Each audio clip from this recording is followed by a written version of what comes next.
যে আমার সোনামানিকেরাও, রাসূল করিম সাল্লাল্লাহু আলাইহি ওয়াসাল্লাম দুনিয়ার জমিনে আগমন করেছেন। স্বাভাবিক জীবন 40 বছর যাপন করতেছেন, কিন্তু আমার নবী পাকের আগমন করা তারপরে আর একজন জন্ম নিয়েছেন, যিনি আমার নবীর প্রথম খলিফা হবেন।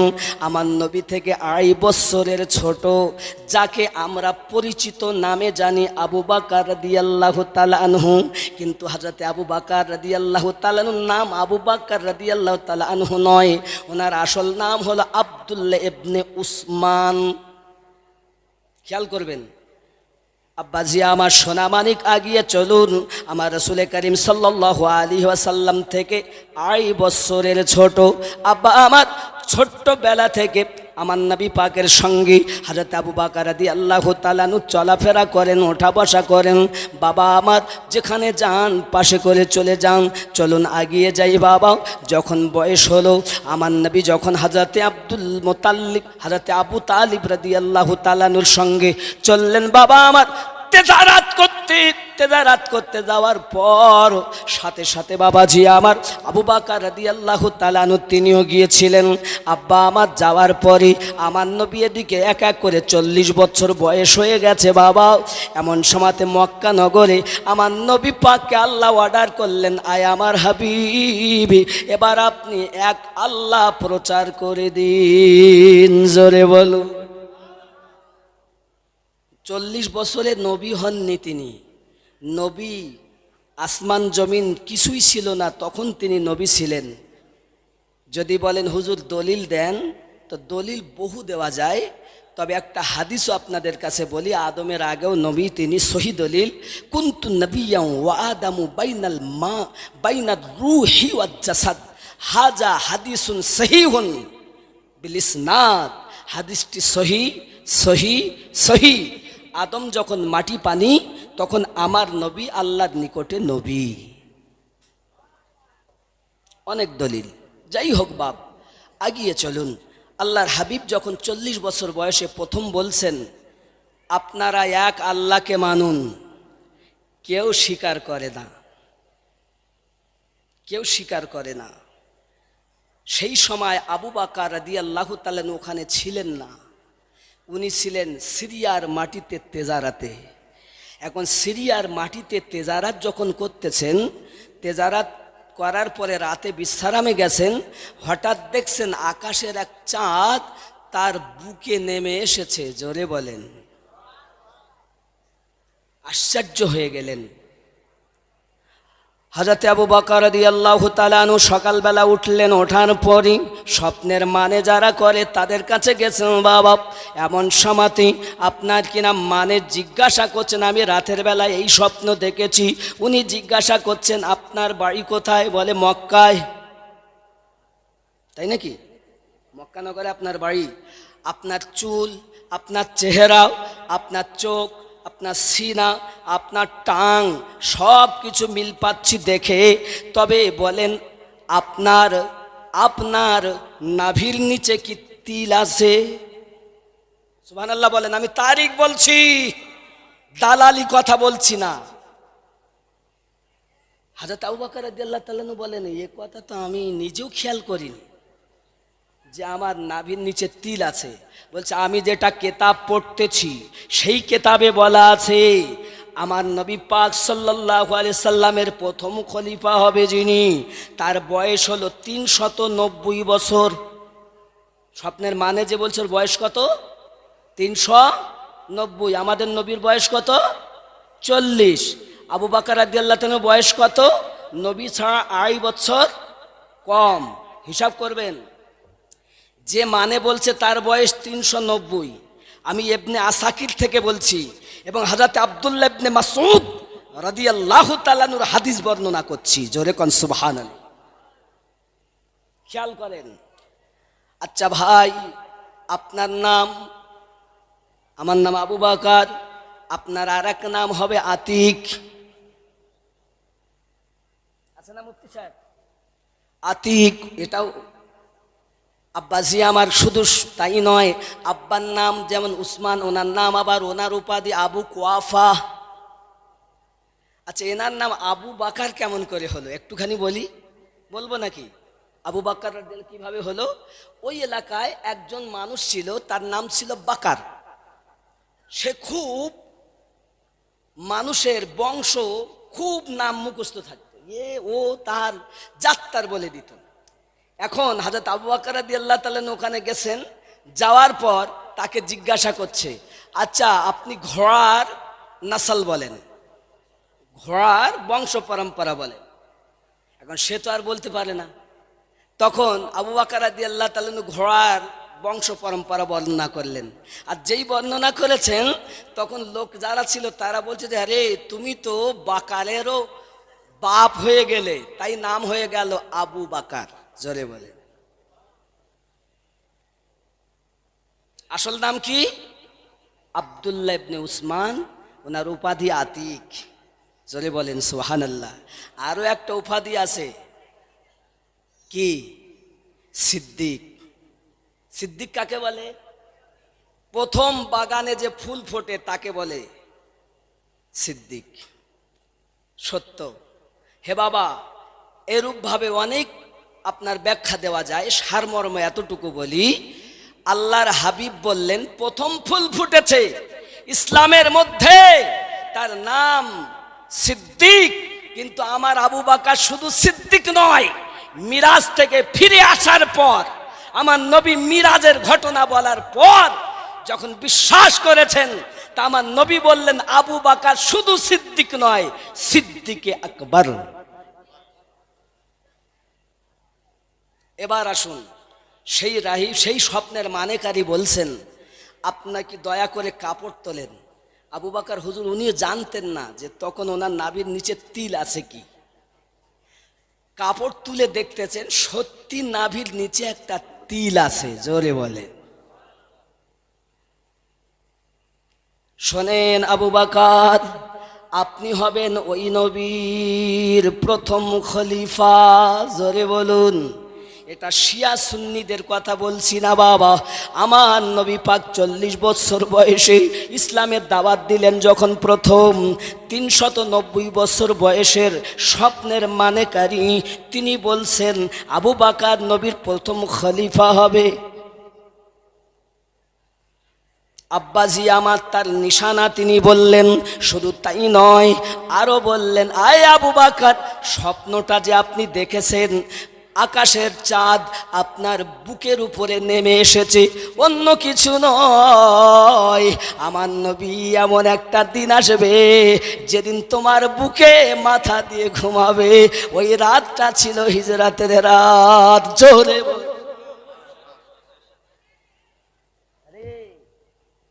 সিদ্দিক আকবর রাদিয়াল্লাহু তাআলার কথা বলছি। ইসলামের প্রথম আমার নবী এলান করলেন, এমন সময়তে আবু বকর রাদিয়াল্লাহু তাআলা আপনার কিনা চলে আসলেন। আসার পরে আমার নবী পাকের কাছে চিন্তা করছেন, পরিচিত তো আগে থেকেই, কিন্তু কে নবী হবে, কে নবী হবে, কাকে বা দেখি, যেদিকেই দেখে কেউ মায়ের সঙ্গে জেনা করে, বাবা কেউ ব্যভিচার করে, সব রকমের ত্রুটি সবার মধ্যে মক্কা নগরে আছে। আব্বা আমার এমন সময়তে আস্তে আস্তে আব্দুল্লাহর বেটা কলকি আওতার শেষ জামানার পয়গম্বর দোজাহানের নবী আমার, তার নিকটে যখন উনি পৌঁছিয়েছেন, মনে মনে চিন্তা করছেন ইনি বুঝি হবে। এমন সময়তে বলে কিছু বলার আগে আমি যদি সত্যি স্বপ্নটা দেখি, তার আগে আমাকে কোনো অলৌকিক ঘটনা দেখা দরকার আছে, কিছু মুজিজা দেখা আছে। নবী পাকের সম্মুখে যাবেন কি, এমন সময়তে মনে মনে ভাবতেছেন। আমার নবী বলতেছেন, আবু বকর তুমি মুজিজা দেখতে চাও, সিরিয়ার মাটিতে বিছানায় শুয়ে যে স্বপ্নটা দেখেছো, ওটাই আমি নবীর মুজিজা।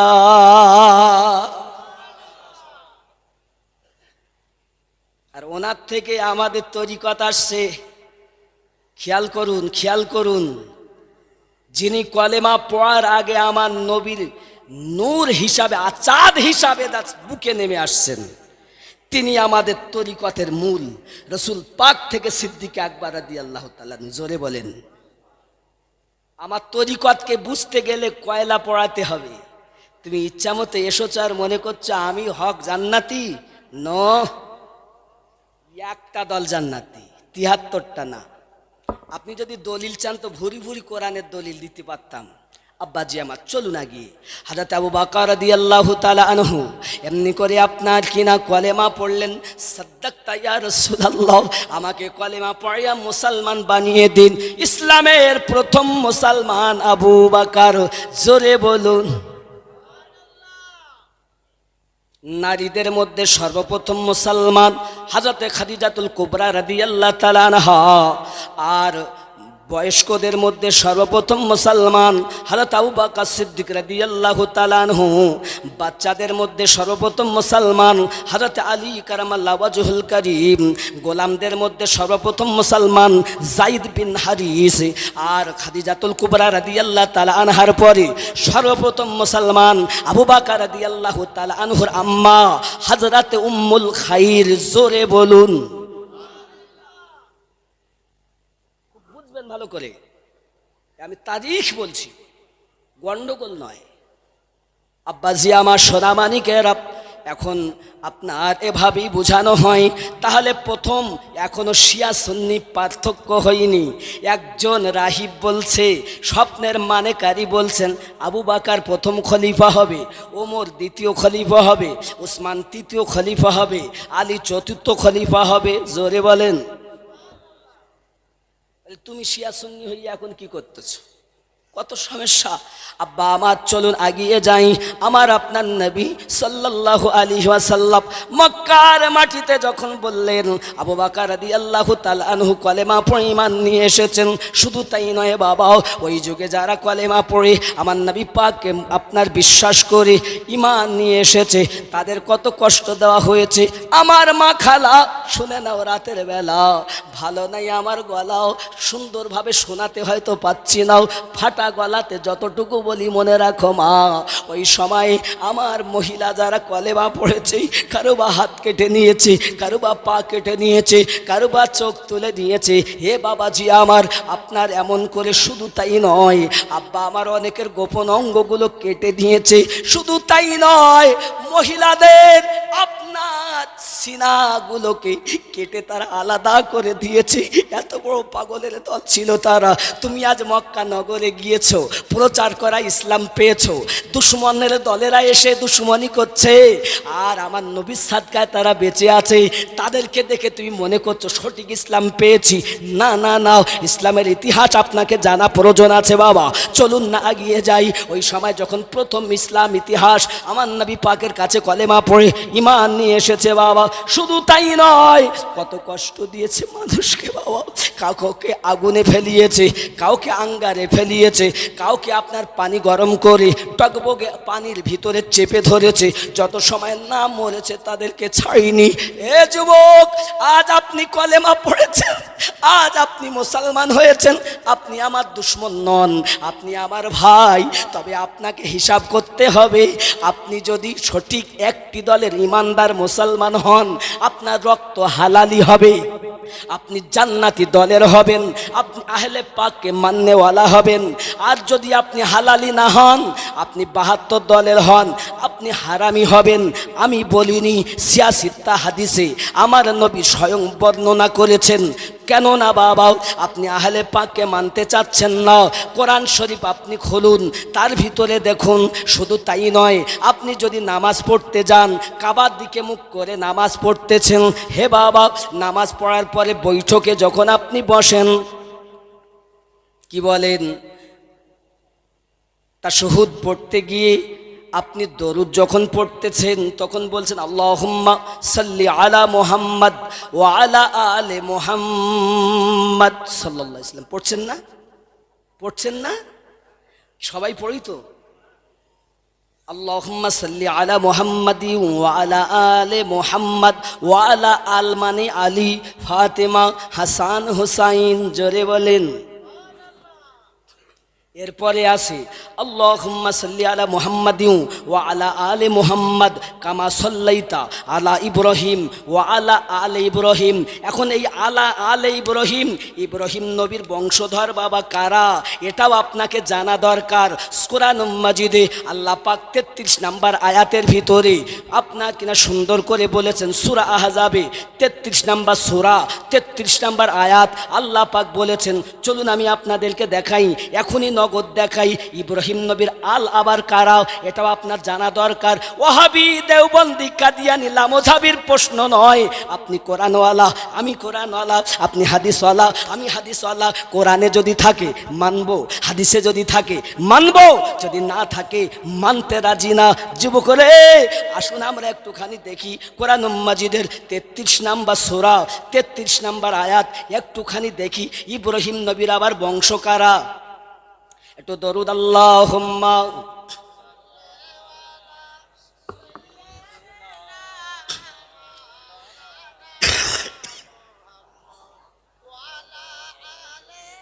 কষ্ট তো হচ্ছেই।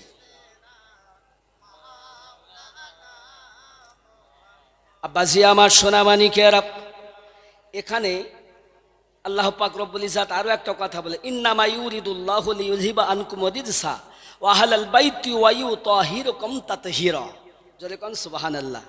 আল্লাহ এই বংশকে, যেটা আমরা নামাজে পড়লাম ওয়া আলা আলে মুহাম্মদ, এই বংশকে আল্লাহ পাক ও পবিত্র করে দিয়েছেন। আর এক শ্রেণীর মৌলবি ওয়াজ করতে গিয়ে বলছে, হযরত আবু যার গফফারি রাদিয়াল্লাহু তাআলা কবর খোদাই করেছেন, বলছেন আয় কবর তোমার ভিতরে এবার কাকে রাখবো জানো? তো কবর উত্তর দিল কাকে? তো নবী পাকের মেয়েকে, হযরতে আলী পাকের স্ত্রীকে, হযরতে হাসান হোসাইনের আম্মাজানকে। কবর বলেছে আমি নবীর বিটি চিনি না, আলীর স্ত্রী চিনি না, হাসান হোসাইনের মা চিনি না।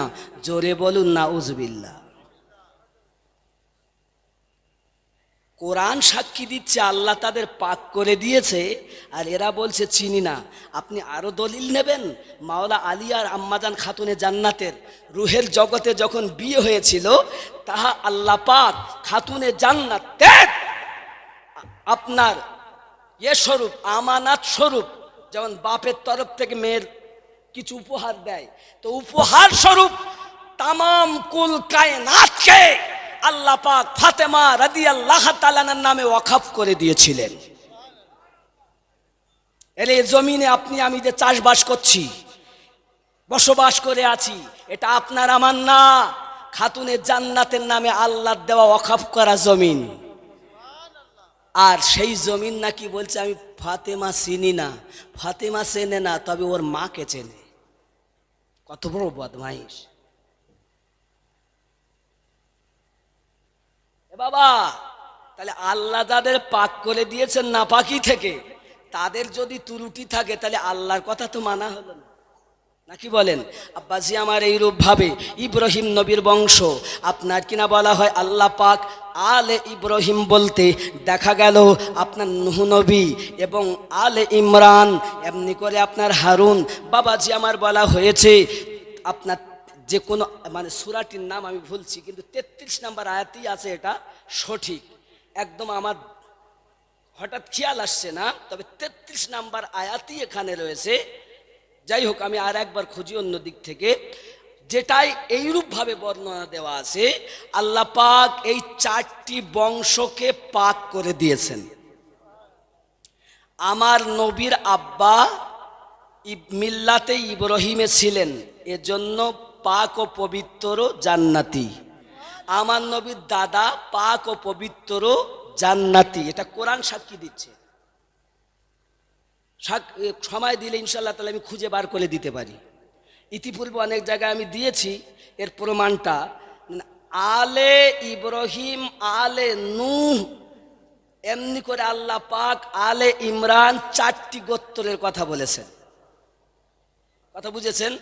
আমি হাফেজ হলে নিশ্চিত হঠাৎ বলে দিতে পারতাম, তো অন্য কোথাও ইউটিউবের মধ্যে আমার দেওয়া আছে দলিলটা। যাই হোক, এখন এখানে বলা হয়েছে ওই ইব্রাহিম নবীর আওলাদ কে।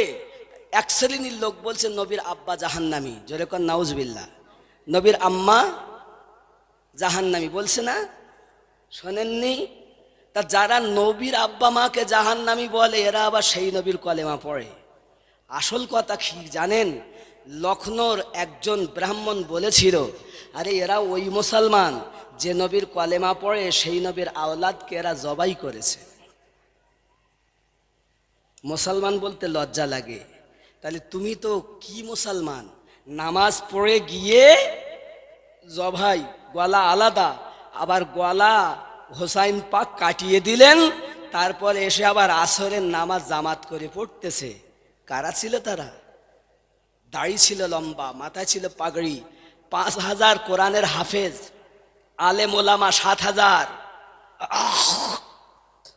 বোঝা গেল আলেম হলেই হবে না, আগে দেখতে হবে তারা কোন দলের।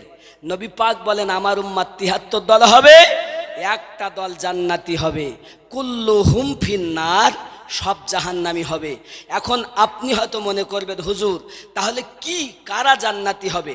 কোরআনকে জিজ্ঞাসা করি। 49 নম্বর সূরা 14 নম্বর আয়াত, সূরাটির নাম সূরা হুজরাত, আয়াত নাম্বার 14। আল্লাহ পাক সেখানে বলছেন বিসমিল্লাহির রহমানির রহিম, ক্বালাতিল আ'রাবু আমান্না, আরবের কিছু মানুষ এসে বলল আমরা ঈমান নিয়ে এসেছি। আল্লাহ পাক বলছেন কুল্লাম তুমিনু ওয়ালাকিন, যেহেতু তোমরা প্রকাশ্য হুকুম পালন করো এজন্য তোমরা বলতে পারো কুলু আসলামনা, আমরা মুসলমান সেজেছি। যেমন নাম রেখেছে আব্দুর রহমান, মাথায় টুপি, মুখে দাড়ি, পাহাব্বা জুব্বা, তাহলে আব্দুর রহমান সেজেছে মানে মুসলমান। এর জন্য নামাজ পড়ে, রোজা রাখে, হজ করে, জাকাত দেয়, তাহলেও বলতে পারে কুলু আসলাম না, আমরা মুসলমান সেজেছি। ওয়ালাম্মা ইয়াদখুলিল ঈমানু ফি কুলুবিকুম, বিন্দু মাত্র ঈমান তোমার কলবে প্রবেশ করিনি, আর কলবে যখন ঈমান প্রবেশ না করবে তার জন্য নামাজ পড়া হারাম। হারাম ঈমানদারের জন্য নামাজ, বেঈমানের জন্য নয়। কথা কি বুঝতেছেন? কারণ আল্লাহ বলেননি ইয়া আইয়ুহান নাস ওয়া আকিমুস সালাহ, আয় মানব সম্প্রদায় তোমরা নামাজ কায়েম করো, ওয়া আতুজ যাকাত, এবং যাকাত প্রদান করো। এও বলেননি ইয়া আইয়ুহাল মুসলিমুন ওয়া আকিমুস সালাহ ওয়া আতুজ যাকাত, আয় মুসলিম সম্প্রদায় তোমরা নামাজ কায়েম করো, যাকাত প্রদান করো। আল্লাহ যখনই বলেছেন তখন বলেছেন ইয়া আইয়ুহাল্লাযিনা আমানু ওয়া আকিমুস সালাহ ওয়া আতুজ যাকাত, আয় ঈমানদার বিশ্বাসীগণ তোমরা নামাজ কায়েম করো, যাকাত প্রদান করো। জোরে বলেন। তাহলে ঈমানদারেরা নামাজ পড়বে, ঈমানদারেরা নামাজ পড়বে। আর ঈমানটা কি? সহিহ বুখারী 15 নম্বর হাদিস, কিতাবুল ঈমান, বাব নাম্বার ঈমানের বাব, হাদিস নাম্বার 15। হযরতে আনাস বিন মালিক রাদিয়াল্লাহু তাআলা আনহু হাদিস বর্ণনা করেন, লা ইউমিনু আহাদুকুম হাত্তা আকুনা হাব্বা ইলাইহি মিন ওয়ালিদিহি ওয়া ওয়ালাদিহি ওয়ান নাসি আজমাইন, তুমি ততক্ষণ ঈমানদার হতে পারবে না তামাম দুনিয়ার মানুষের থেকে, মা এবং বাপের থেকে, তোমার সন্তানের থেকে, তোমার অর্থের থেকে, এমনকি নিজের জীবনের থেকে বেশি যদি নবীকে প্রেম না করো তুমি মুমিন হতে পারবে। তাহলে যারা জীবনের থেকে বেশি মোহাব্বত নবীকে করে তারা নবীকে কদমে চুমা দেবে কি দেবে না? জোরে বলেন।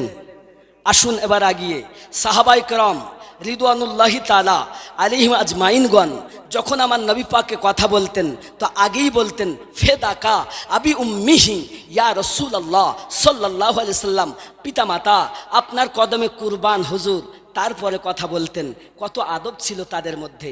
শুধু তাই নয়, হে বাবাজি আমার নবী পাকের নূরানি চেহারা, চেহারায় অদ্দোহা দেখে 16 বছরের একজন জওয়ান, এ যুবক আজ তোমরা নবীর দুশমনি করো, যার নাম সাল বিন সাদ রাদিয়াল্লাহু তাআলা আনহু, 16 বছরের যুবক আমার নবীর চেহারায় অদ্দোহা দেখেছে, বেকারার হয়ে গেছে, পাগল হয়ে গেছে, সমস্ত কিছু ছেড়ে আমার নবীর দরবারে পড়ে থাকে। জোরে বলেন না সুবহানাল্লাহ। হযরত সাল বিন সাদ রাদিয়াল্লাহু তাআলা আনহু 16 বছরের জওয়ান, কেউ পাগল তাকে বানায়নি, আমার নবীর চেহারা তাকে পাগল বানিয়ে দিয়েছে। আরো জোরে বলে। মোহাব্বত দেখুন, মোহাব্বত দেখুন, উলফাত দেখুন, প্রেম দেখুন। হে বাবাজি, প্রেম যখন হয় তার ভাব আলাদা হয়ে যায়। লাইলির প্রেমে মজনু পাগল ছিল। লাইলির দরবারের কুকুর দেখে চুমা খায়। সবাই জিজ্ঞাসা করে, হ্যাঁ রে মজনু, তুই কিসের জন্য চুমা দিস? বলে, তোরা জানিস না, এই কুত্তা যখন রাস্তায় ঘুরেছে অলিগলিতে, আমার লাইলির চোখ পড়েছে, তাই আমি মজনু ওই লাইলির দৃষ্টিতে চুমা দেই। জোরে বলেন না। হে বাবাজি আমার, লাইলির অবস্থা, হে বাবা, এরকম প্রেমিকা মদিনা হিজরত করেন, গারে সুর ৫,০০০ কিলোমিটার থেকেও উপরে বেশি। আমি আমিনউদ্দিন স্বয়ং, আমার স্ত্রী, আমার পুত্র, আমি নিজে পায়ে হেঁটে উঠেছি, অন্তত ২০ জায়গায় বসেছি। আমি তখন কান্না শুরু করে দিয়েছি, আল্লাহ, এই পাহাড়ে আমার দরদি নবী কি কষ্ট করে উঠেছেন। আমার মতো মানুষ যদি ২০ বার বসতে হয়, উঠতে গিয়ে পা যন্ত্রণা শুরু হয়, আমার নবী ইসলামটাকে বাঁচানোর জন্য এই গাড়ে সুরে কিভাবে উঠেছেন। আমি আমিনউদ্দিন স্বয়ং উঠেছি। যে জায়গায় গাড়ে সুরে আমার নবী আশ্রয় নিয়েছিলেন সিদ্দিক আকবর রাদিয়াল্লাহু তাআলার সঙ্গে, সেই গাড়ে আমিও ২ রাকাত নামাজ পড়ে এসেছি। জোরে কোন সুবহানাল্লাহ। হে বাবা, আমি ফখরের কথা বলছি না, আমার গৌসে ওয়াহারি রহমাতুল্লাহ আলাইহির সাদকা আমি কথা বলতেছি। হে বাবা, বুঝতেই পাচ্ছেন, আওয়াজ দেখে বলা সম্ভব না, তাও বলছি, কারণ এটা হলো প্রেমের বাজার। আর এই প্রেমের বাজারে কিছু খোরাফাতি এসে প্রেম থেকে দূরে সরাতে চাচ্ছে আমাদের। হাদিস খুলুন, আবু বকর রাদিয়াল্লাহু তাআলা আনহু এবং আমার নবী যখন ওই রাতের বেলায় ওই পাহাড়ে উঠছেন, আব্বা আমার রসুলের পেটে তো খাবার নাই, পেটে তো কাপড় বাঁধা আছে, আমার নবী চলতে পারছেন না। আর হযরত আবু বকর রাদিয়াল্লাহু তাআলা আনহু আমার নবীকে নিয়ে কাঁধে করে উঠেছেন আর বলছেন, হুজুর আপনি আমার কাঁধে বসুন। আমার নবী যখন কাঁধে চেপেছেন আবু বকর রাদিয়াল্লাহু তাআলা আনহুর, সঙ্গে সঙ্গে আবু বকর আমার নবীর ডান কদমে একবার চুমা দিচ্ছেন, বাম কদমে একবার চুমা দিচ্ছেন। তুমি কদমে চুমা দেওয়া খুঁজে পাও না, যদি চুমা দেওয়া দেখো তো নবীর সাহাবীদেরকে দেখো। তুমি উত্তর চাইছো, ধৈর্য ধরলো না তোমার। যে একটু যুক্তি দিয়ে বুঝাতে গিয়েছে গাজালা করেছে, আও দলিল লাও। আল্লাহর হাবিবের কদমে চুমা দিলেন কে? জোরে বলেন। তাহলে আবু বকর সিদ্দিক রাদিয়াল্লাহু তাআলা আনহু যদি চুমা দেন, আমরা কি দিতে পারবো না? কথা বলেন। আসুন আসুন, হযরতে আব্বাস রাদিয়াল্লাহু তাআলা আনহুর কদমে হযরতে আলী কারামাল্লাহ ওয়াজহুল করিম ঠোঁট দিয়ে চুমা দিয়েছেন। জোরে বলেন। আসুন, আপনি হাদিস খুলুন, সিয়াসিত্তা খুলুন, সহিহ মুসলিমে মিশকাতের একটা বাব আছে, মুসাফা ওয়া মুআনাকা। এই মুসাফা ওয়া মুআনাকার বাবের মধ্যে একটি হাদিস আসছে, রাসূলে পাক সাল্লাল্লাহু আলাইহি সাল্লামকে জিজ্ঞাসা, আমি 16 বছরের জওয়ানের কথা রেখে এসেছি, বলবো ইনশাআল্লাহ, বসেন। ধৈর্য আছে তো? ধৈর্য আছে তো? বলবো মুফতি সাহেব, বলবো। দলিল শোনেন, মুসাফা ওয়া মুআনাকা এই বাবের মধ্যে হাদিস আছে। একজন ব্যক্তি আমার নবী পাকের কাছে এসে হাজির হয়েছেন, হুজুর আমি নিয়ত করেছিলাম জান্নাতের চৌখাটে চুমা দেব। জোরে বলেন। নবী আমার বললেন, তোমার মা কি বেঁচে আছে? হুজুর না। তোমার আব্বা কি বেঁচে আছে? না। হাই, আমার নবী বলেছেন, যদি কোনো সন্তান তার মায়ের দিকে একবার তাকায় আর বলে, ইনি আমার আম্মা, এনার গর্ভে আল্লাহ আমাকে রেখেছেন, আল্লাহ এনার দুধ খাইয়ে আমাকে বড় করেছেন, আল্লাহর নবী বলেছেন এতটুকু অনুশোচনা করার সাথে সাথে কবুল হওয়া হজের সওয়াব তার নামায়ে আমলে লিপিবদ্ধ হয়। হাগো, সেই মা আমাদের কাছে আজ অপমানিত। বিবি পাইয়া না মাকে আর ভাত দেয় না, আর পরের বিটি যে বাড়ি এসে তোমার মায়ের ভাত রান্না দেননি, আমি এসছি নাকি গো?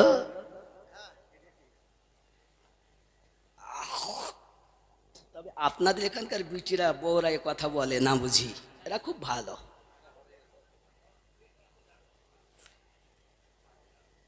আমার রসুল বলেন, যার মা নাই আব্বা আছে, চেহারা মোবারকা দেখলো আর বলে আল্লাহ ইনি আমার পিতা, তার মুখের দিকে তাকালো কবুল হওয়া হজের সওয়াব। জোরে বলেন।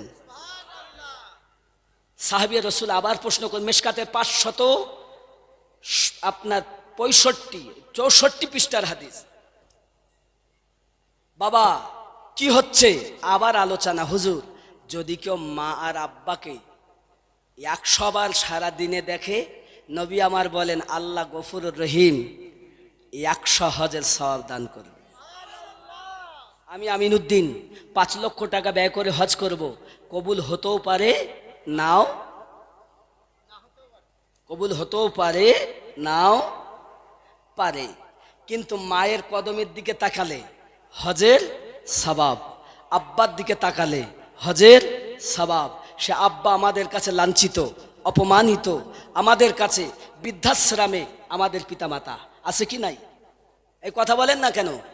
এ বাবাজি, এ থেকে দূরে থাকবেন। স্ত্রীকেও ভালোবাসতে হবে, মাকেও ভালোবাসতে হবে। আব্বা এই বুঝে দুনিয়ায় যারা সংসার করবে তারাই হবে প্রকৃত ইমানদার। জোরে বলেন। বড়ে শান ওয়ালা মেরা খুল নবী হ্যায়,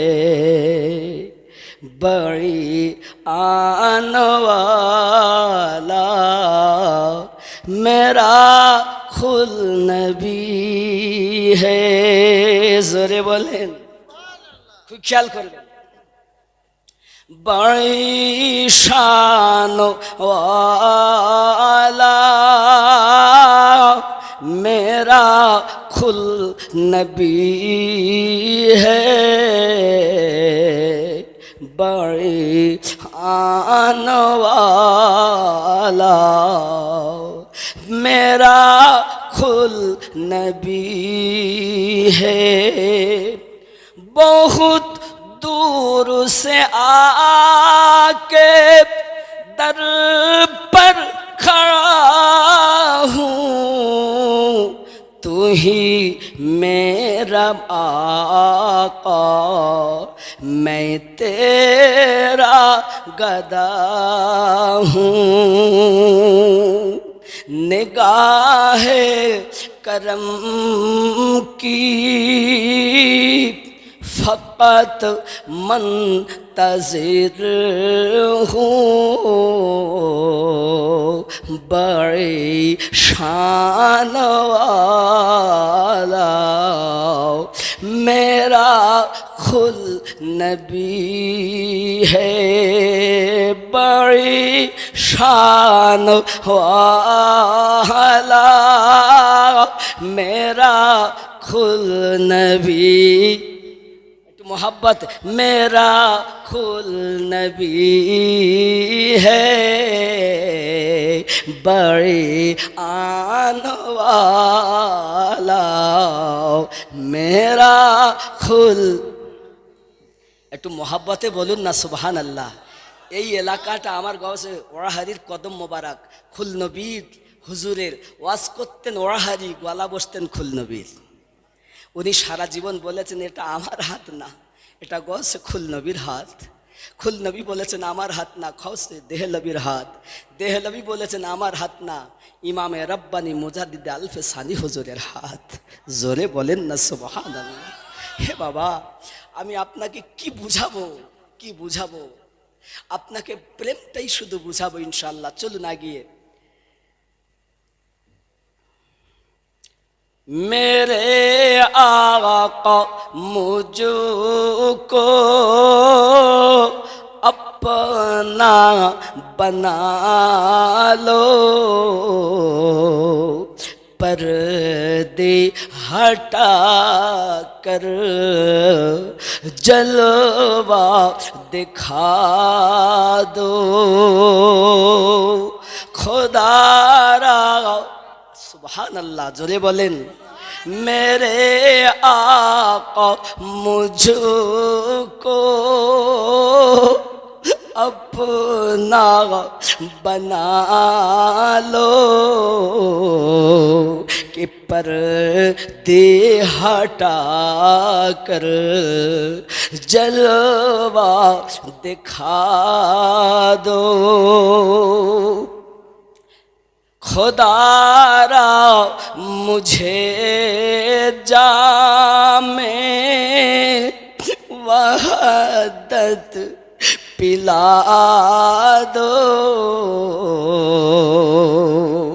बड़ी शान वाला मेरा खुल नबी है, बड़ी शान वाला